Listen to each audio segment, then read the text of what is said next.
The Game Awards 2025 went pretty much as expected, with Clair Obscur winning mostly everything, plus we got to enjoy some extremely cringe speech moments and not a half bad performance from Evanescence.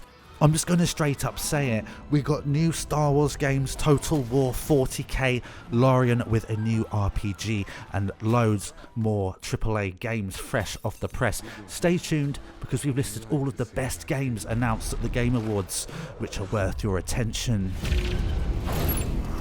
Even though Total War is one of my all-time favourite game series, the evil part of me was quite enjoying the satisfying downfall of Creative Assembly. They got extreme backlash from fans after people realised that most of their games were pretty much broken and had been broken for ages. I guess I'm happy to say that they have bounced back, and now Total War 40k. This is big for strategy fans. Now, they are apparently getting a new engine to run all this, because they have been using a pretty old engine from, I think, 2009. This is quite an ambitious title. Total War Warhammer is an amazing game, and we do hope Creative Assembly are able to deliver what fans are expecting.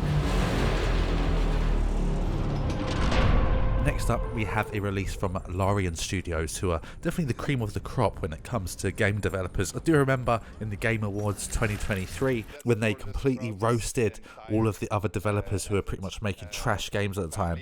And fast forward to 2025, got some great games on the horizon. Now, one of those great games is undoubtedly going to be Divinity, which is Lorien's biggest RPG yet, apparently. So we've got a pre-rendered trailer showing a much darker sort of game than we're used to from Lorien. Now, we've had a tortured man being burnt at the stake, Wicker Man style enclosure sort of thing, and a celebrating bloodthirsty peasant band looking on.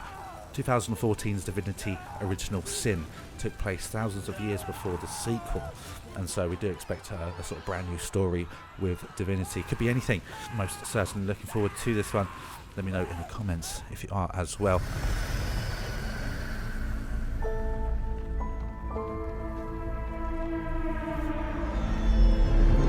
We've had 2 Star Wars games fully announced at the awards, Fate of the Old Republic and one more, but you'll have to keep watching the video to find out. What has been announced is looking like a pretty exciting action role-playing game set in the Star Wars universe. Say what you want about the abundance of Star Wars content since the Disney takeover, but you can't deny that their games do have a certain polish and charm that you don't really get anywhere else. It looks like they are doubling down on that with the Fate of the Old Republic. Developers have said they wanted to make a game in the spirit of Knights of the Old Republic, which is one of the most beloved Star Wars RPGs. Fate of the Old Republic will introduce new characters for an all-new story, so we are starting fresh. Now, let's see how we get on.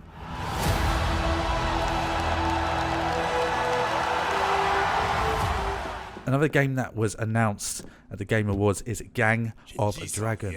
This is kind of looks like Yakuza met the gritty realism of Tsushima in this trailer. It looks very good, pretty cool. I'm not sure if I really like the title of this game. I'm not sure what if it's meant to be like broken English on purpose, or what the backstory is of the title. It's kind of weird to me. Not Gang of the Dragon or Gang of Dragons, just a Gang of a Dragon. Nagoshi. Now, this guy is actually the godfather of Yakuza and Like a Dragon franchise, but he's actually left RGG Studio and Sega back in 2021 to form his own development outfit, and he is basically making his own Yakuza game with the backing of mega publisher NetEase. So let's see how that one plays out. Just getting started. Lara Croft is back and looking like her old self in the 2 brand new Tomb Raider games that have just been announced. We've got Tomb Raider Legacy of Atlantis, and we've also got Catalyst, which is a brand new Tomb Raider story. Produced by Amazon Game Studios and Crystal Dynamics, the legacy of Lara Croft continues with 2 new games. Now, when ancient secrets and mysterious guardian forces are unleashed by a mythical cataclysm, Lara races to uncover the truth behind the fractured landscape of northern India. Now, recent Tomb Raider trilogy games were really good linear experiences that a lot of people enjoyed. To be honest, everyone that played it pretty much had a good time with those games, and it's going to be interesting to see what they do with this, but I imagine it's going to be more of the same sort of good stuff, bringing Lara to the next generation. They did say it's going to be Lara's biggest adventure yet. Game's just getting bigger and bigger, guys. Releasing in 2027. Let's see how that one plays out. Remedy are back with a new Control game, Control Resonant. Now, this is a sequel to the 2019 game, Control. People rant and rave about it, how good this game is. I haven't actually played it, so let me know if it's good in the comments. But this one's scheduled for release for PlayStation 5, Windows, Xbox Series X. The story follows Dylan Faden, a supernaturally abled individual who first appeared as a supporting character in Control, the first game, and he is tasked with saving humanity from a reality-bending cosmic entity. The Federal Bureau of Control is struggling to contain a world-ending threat, this time in Manhattan, which has become a warped city with cosmic forces twisting reality, bending gravity. Control Resonant is their boldest step yet in expanding the Control universe. Guys, I'm talking marketing crap. Let's move on to the next game. So this one is a game that I'm really excited about because it's Resident Evil. It's not a brand new game, guys, but they unveiled Leon Kennedy in Resident Evil Requiem, and he's looking particularly ragged, to be fair, but he has maintained the same hairstyle from the 90s, so that is kind of keeping the years off him, I think. People would like really fanboying over Leon Kennedy these days. I don't know what it is. I think it's like he's like the new cult figure for the Gen Z, like Solid Snake was back for the 90s kids like us, you know, like he's less commando and a bit more K-pop. It's the way the world is, but that's the way it is. It's all good. Can't wait for Resident Evil Requiem. This is not a new game, I'm just going to glaze over it and move on to the next game, which is quite exciting actually, because this is like a little bit underrated, because this is a Star Wars pod racer game, Star Wars Galactic Racer. It is the next generation of gravity racer games, which we haven't had for a while since what's it called, Wipeout. Racing games kind of fell off in recent years, I have to say. You know, it does fill a gap in the market for high octane pod style gravity fun, which is what we all kind of want, you know, just like a little bit of relaxing, well, it's not relaxing, it's like fast paced chaotic racing, but it's like, you know, but it's like you can just jump into it, you know. Shade, a lone racer with a dream of glory and revenge. For Shade, the League isn't just a race, it's a shot at reclaiming destiny. But standing in Shade's way is Kestar, a ruthless rival who has his own power-hungry plans for the League. I'm excited for that one. It's Star Wars, so we've got one kind of RPG hardcore one, and then one kind of light-hearted fun racer. So let's see how that plays out. I'm excited anyway, I like Star Wars. Come, talk to me first!